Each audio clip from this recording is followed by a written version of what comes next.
2 வாரத்துக்கு முன்னால் இந்த திரைப்படத்தை உலகத்தமிழ் ஆராய்ச்சி நிறுவனத்தினுடைய அரங்கத்தில் நாங்கள் திரையிட்டோம்.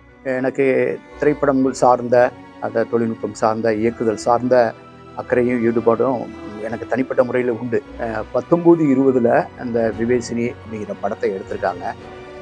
அது பெருந்தொற்று காலம்னால அது உடனடியாக திரையிடப்பட முடியாமல் ஒரு 2022 தான் லண்டனில் திரையிடப்பட்டது.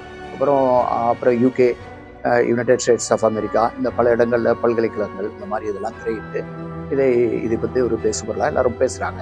இந்த திரைப்படம் வெகுவாக தமிழ் மக்களை போய் சேர்ந்துருச்சா, அது எந்த அளவுக்கு போயிருக்கணுமோ அது போய் சேரலைங்கிறதான் என்னுடைய அனுமானமாகவே இருக்குது. இந்த படத்தை பற்றி இன்னும் பொதுவெளி இன்னும் பேசப்படணும் அப்படின்னு நான் விரும்புகிறேன். இந்த படத்தை பற்றி வெகுஜன பத்திரிகைகள் எழுதணும், வெகுஜன ஊடகங்கள் இதை பற்றி பேசுகிறதுக்கு முயற்சி பண்ணணும். இன்னும் முடிஞ்சால் கல்லூரிகள், இந்த மாதிரி கல்லூரிகள் பல்கலைக்கழகங்களில் இதை திரையிடணும்.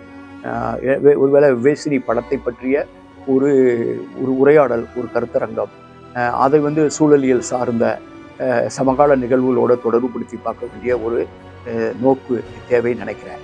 இதை கொண்டு செல்ல வேண்டிய அனைவருடைய கவனத்துக்கு கொண்டு வருகிறது நம்ம எல்லாருடைய கடமையாக நினைக்கிறேன்.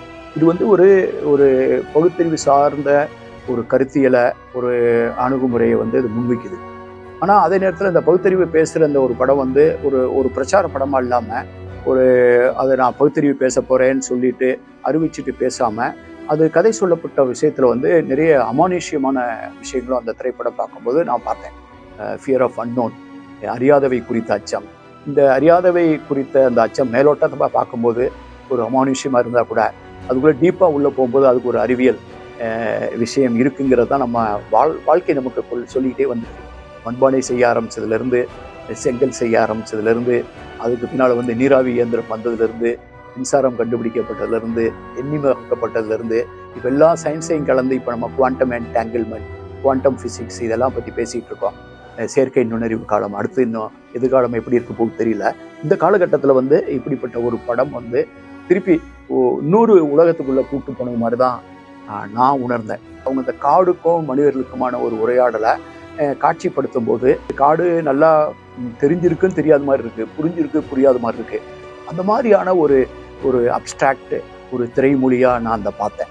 ஆனால் எனக்கு ரொம்ப வியப்பானது, இந்த மாதிரி ஒரு படத்தை, இந்த மாதிரி ஒரு பின்னணியை எடுக்கிற மாதிரியான துணிச்சல் ராஜகோபாலன் தான் எப்படி வந்தது, இதில் எப்படி இந்த மனிதர்கள் ஈடுபடுறாங்க அப்படிங்கும்போது தான் இந்த கதையை நோக்கி அவர் செஞ்ச பயணத்தையும் நான் பார்த்தேன். இதை படிக்கும்போது தான் எனக்கு நிறைய புதிய தகவல் கூட கிடைச்சது. நான் அண்மை காலங்களில் ஒரு திரைப்படத்தை பார்த்து இவ்வளவு நேரம் நான் அதுக்குள்ளே யோசிச்சதோ அதுக்கான நேரத்தை செலவிட்டதோ கிடையாது. ஒரு அமானுஷ்யம் நம்ம நினைக்கிற ஒரு விஷயத்த அதை ரொம்ப நோண்டி பார்த்தா அதுக்குள்ளே ஒரு அறிவியல் உண்மை இருக்கும். அந்த மூட நம்பிக்கைன்னு நம்ம நினைக்கிற அமானுஷ்யம் நம்ம நினைக்கிறத இன்னும் நீங்கள் சயின்டிஃபிக்காக நீங்கள் உள்ளே போய் டீகன்ஸ்ட்ரக்ட் பண்ணால் அதுக்குள்ளே ஒரு டீப் உளவியல் ஒரு லேயர் இருக்கும். ரொம்ப கவனமாக கையாள வேண்டிய ஒரு ஜானர் இது. நீங்கள் கொஞ்சம் தவறுனா அது ஒரு இழுத்து போய் ஒரு முட்டுச்சந்துக்குள்ளே நிறுத்திடும். இந்த படத்தை பார்த்ததுங்கிறத விட உணர்தல் அப்படிங்கிறது தான் ஒரு படத்தினுடைய வெற்றி நினைக்கிறேன். அந்த படத்தை பார்த்தேன், உணர்ந்தேன், பேசுகிறேன்.